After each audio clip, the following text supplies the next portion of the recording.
Hello friends, आप सबका मेरे चैनल कैरेमल हार्ट स्टोरीज़ पर बहुत बहुत स्वागत है। आज मैं आपके लिए my assassin lover fan fiction का पार्ट थ्री लेके आई हूँ। ये फैन फिक्शन मेरी ही इमेजिनेशन का है, इसका किसी से भी कोई रिलेशन नहीं है। अगर आपने अभी तक पहले के पार्ट्स नहीं देखे हैं तो प्लीज़ आप पहले उन्हें चेक कर लो, तब आप इस पार्ट को देखना, तभी आपको ये अच्छे से समझ में आएगा। तो चलिए बिना किसी देरी के वीडियो स्टार्ट करते हैं। अभी तक जैसा हमने देखा था कि वेइंग ने एक लड़की को सबकी नज़रों से छुपाकर एक जगह रखा था, लेकिन लैंजन ये सब देख लेता है और वो ये सोचता है कि वेइंग उसे धोखा दे रहा है।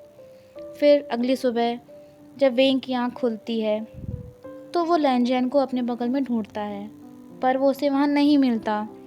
वो सोचता है कि इतनी सुबह सुबह मेरा लैंजन कहाँ चला गया। वो धीरे धीरे उठने लगता है। अभी भी उसके हाथ का दर्द कम नहीं था और वो धीरे धीरे उठने की कोशिश कर रहा था बिस्तर से उठने के बाद वो कमरे के बाहर जाता है। तभी वो देखता है कि लैंजन कमरे के बाहर की बालकनी में खड़ा किसी सोच में डूबा होता है। वो बिना कोई आवाज़ किए पीछे से जैन को गले लगा लेता है। जैन चौंक जाता है, लेकिन हर बार की तरह वो इस बार वेंग को मुस्कुराकर नहीं देखता। वेंग को ये देखकर थोड़ा सा अजीब लगता है। वो जैन से पूछता है कि जैन क्या हुआ, तुम मुझसे गुस्सा हो गया किसी बात से? तो जैन बिना कोई जवाब दिए वहाँ से जाने लगता है। वो वेंग से कहता है कि अभी उसका मन नहीं है किसी से भी बात करने का। वेंग उसका हाथ छोड़ना तो नहीं चाहता था, पर उस दिन पहली बार वो जैन का उदास चेहरा देखकर उससे कुछ भी नहीं पूछ पाया और उसने उसे जाने दिया। ये सोचकर कि थोड़ी देर बाद जब जैन का मन अच्छा हो जाएगा तो वो फिर से उससे बात करेगा, उनके बीच की सारी दुनिया ख़त्म हो जाएंगी। जैन दूसरे कमरे में जाता है और दरवाज़ा अंदर से बंद कर लेता है। उसकी आंखें आंसुओं से भरी होती हैं। वो चीख चीख कर रोना चाह रहा था और पूछना चाह रहा था वेइंग से कि आखिरकार क्यों उसने ऐसा किया उसके साथ, पर वो कुछ भी नहीं समझ पा रहा था कि आखिरकार बात को शुरू कहाँ से किया जाए, कैसे वो पूछे वेइंग से। काफ़ी देर तक जब जैन कमरे से बाहर नहीं निकलता तो वेइंग को चिंता होने लगती है। वो दरवाज़ा खटखटाते हुए आवाज़ देता है, लैंजन लैंजन, क्या कर रहे हो? बाहर निकलो ना, मुझसे बात करो ना। मुझे बहुत ज़ोरों की भूख लगी हुई है, प्लीज़ कुछ नाश्ता बनाओ मेरे लिए। लैंजन का नाम वो रटे ही जा रहा था। तभी उसको दरवाज़ा खुलने की आवाज़ आती है। जैन कमरा खुलकर बाहर आता है, लेकिन बिना उसकी तरफ देखे वो किचन में जाकर नाश्ता बनाने लगता है। वेइंग भी उसके पीछे पीछे किचन में चला जाता है। वो जैन से कई बार बोलने की कोशिश करता है, पर जैन उसकी किसी भी बात का जवाब नहीं दे रहा होता है। अब तो वेइंग को लगने लगता है कि ज़रूर कोई बड़ी बात है, वरना लैंजन कभी ऐसा कर ही नहीं सकता उसके साथ। वो लैंजन के सामने खड़ा होता है और अपना क्यूट सा फेस बनाकर बोलता है, लैंजन आई लव यू। पर इस बार जैन उसकी ओर देखता भी नहीं। वो नाश्ता बनाने में लगा रहता है, जैसे कि उसको कुछ सुनाई ही नहीं दे रहा है। अब वेंग से रहा नहीं जाता और वो जा कर के जैन को पीछे से पकड़ता है और उसके गाल पर किस कर लेता है। जैन ये देखकर खुश होने की जगह गुस्सा हो जाता है। वो वेंग से कहता है, प्लीज़ वेंग बंद करो ये सब और मुझसे दूर रहो। वेंग सुनकर बिल्कुल सन्न रह जाता है। उसे यकीन ही नहीं होता कि उसका लहंजन उससे ये बात कह रहा था।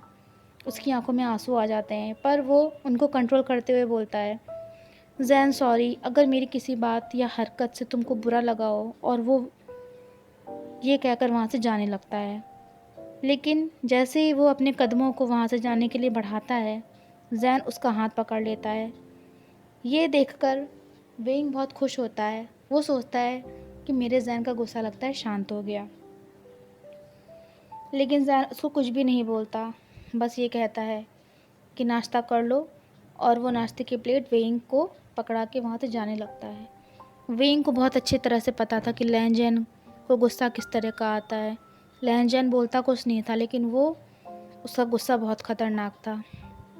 फिर भी वो ये सोचता है कि अगर मैं थोड़ा सा आराम से पेश आऊँगा वे लैंजन के साथ तो शायद वो ठीक हो जाए। लेकिन शायद ऐसा कुछ भी नहीं होना था उस दिन।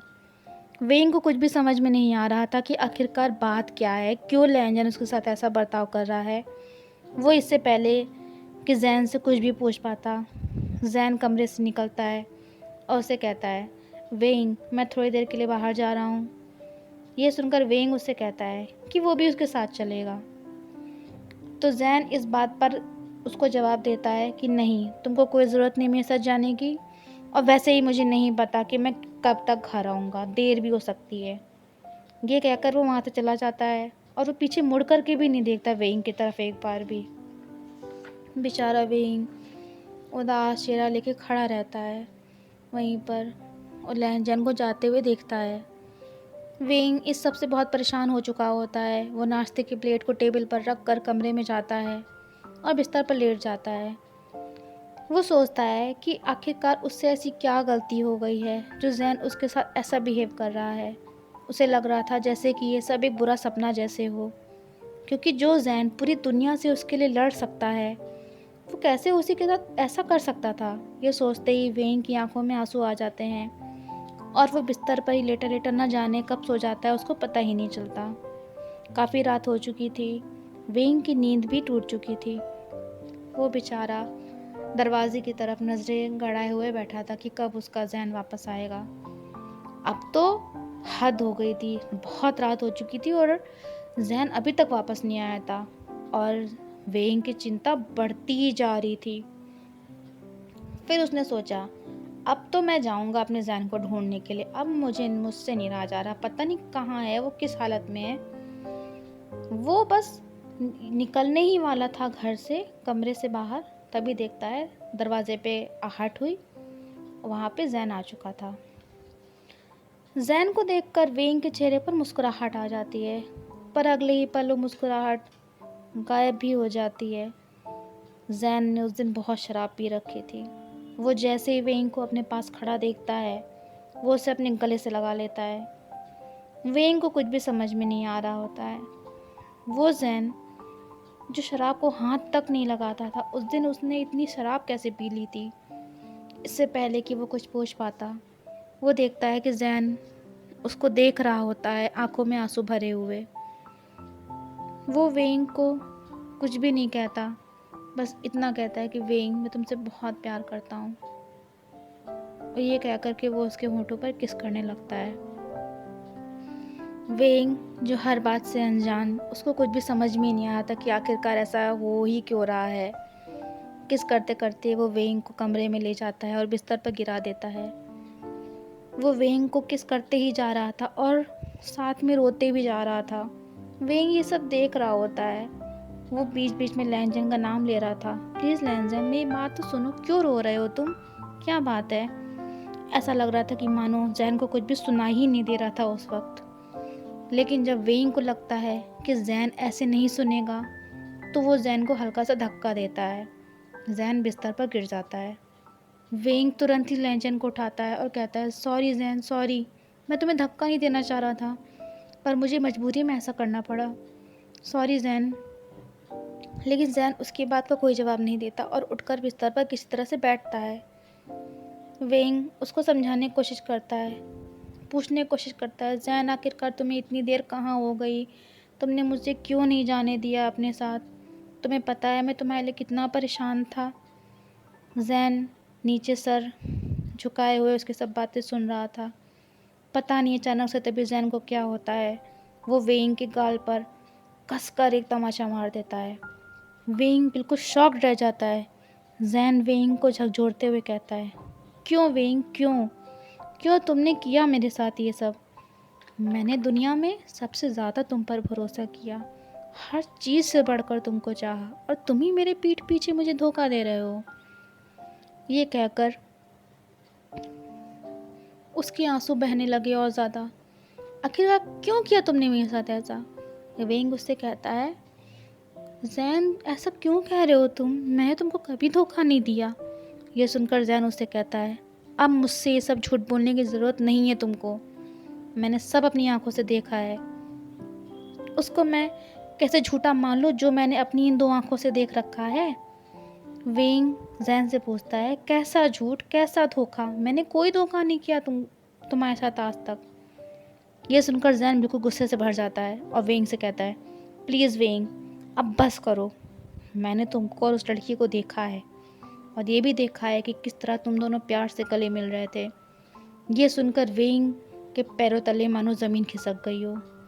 जिस राज को वो जैन और पूरी दुनिया से छुपा रहा था, वो राज अब जैन जान चुका था। पर ये पूरा सच नहीं था। जैन को पूरी सच्चाई नहीं पता थी। वेइंग जैन से कहता है कि ऐसा नहीं है, मैं तुमको कभी धोखा नहीं दिया। जिसको तुम सच मान रहे हो वो पूरा सच नहीं है। ये कहकर वो जैन को अपने गले से लगा लेता है और रोता है। कहता है, जैन प्लीज़ मेरी बात सुनो, मैं तुमसे बहुत प्यार करता हूँ। मैं तुमको कभी धोखा देने के बारे में सपने में भी नहीं सोच सकता। लेकिन उस पल जैसे लग रहा था कि जैन को सुनना ही नहीं चाह रहा था अपनी बात के आगे, बस वो उसी को मान रहा था जो उसने अपनी आंखों से देखा था। यहीं पर हमारा आज का ये पार्ट ख़त्म होता है। आगे का पार्ट देखने के लिए प्लीज़ मेरे वीडियो को लाइक, चैनल को सब्सक्राइब और वीडियो अच्छा लगे तो वीडियो को शेयर भी कर दीजिएगा। आपके द्वारा किया गया एक लाइक और मेरे चैनल को सब्सक्राइब मुझे मोटिवेशन देगा और इसी तरह की वीडियोस बनाने के लिए। और हाँ, प्लीज़ बेल नोटिफिकेशन को ज़रूर ऑन कर लीजिएगा